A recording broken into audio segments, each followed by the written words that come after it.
Hi, my name is Kimberly Garcia, and we're going to talk for a minute about the Charlotte Mason method and how to teach narration.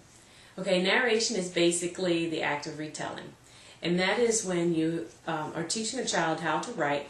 You have them read a narrative selection, and we're going to be talking about the right as it applies to the Right from History series. So you would have the child read the selection from the book that they are studying, and then you would ask that child to narrate the information back to you. Now, according to the Charlotte Mason method of teaching writing, you have the child read that information one time, and then they narrate it immediately back to you. Now, there are typically two problems that parents face whenever, or teachers rather, face whenever trying to teach a child or help a child with their narrations. Sometimes the student will forget what happened in the story. Now, there could be one or two reasons why this is happening.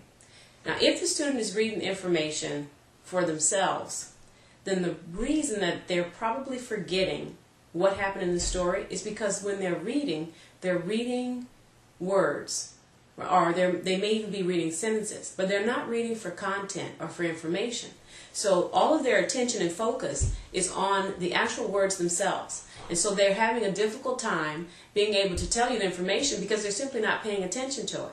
So what you're going to have to do in that situation is actually read the story to your child yourself instead of asking them to read the selection on their own. So that will help with that. Okay, now then we have the second problem that typically occurs when children are trying to narrate. They often begin their sentences the same. They'll say stuff like, and then what happened? And, well, not and then what happened. They'll say stuff like, they'll say, and then the president was riding, and then the man was riding on a horse. And then the man went up to the inn. And then the people at the inn told him they had no room for him. Okay, this is taken from the Landlords Mistake, which is right from early modern history. It's a story about Thomas Jefferson when he was vice president, riding on, being all dirty and riding on a horse, looking for a place to sleep. So if a child is retelling you that information and they're beginning all their sentences the same way, they may say stuff like, as I mentioned before.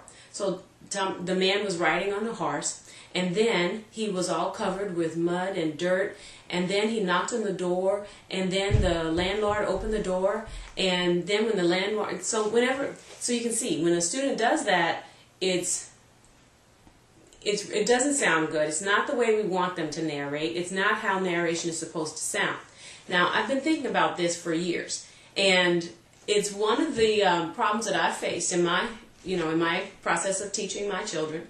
And one of the things that I've come up with as far as a solution to this is I've noticed that I, as the parent, will ask, and then what happened? So I prompt my children to tell me what happened next in the story whenever they may pause or forget. And the reason they're forgetting is because I'm asking them to read the story themselves, and they're not really paying attention to the content. So I may ask those questions. And when I ask the question, I'll say, and then what happened? And then what happened? So you can see the students are taking the questions that we ask, and they're beginning their sentences the same way we begin the questions. So if you want to help your student get past that stage, you're going to have to use questions that begin differently. Begin those questions with prepositional phrases or clauses. So you would say something more along the lines of, after the gentleman arrived at the door, what happened?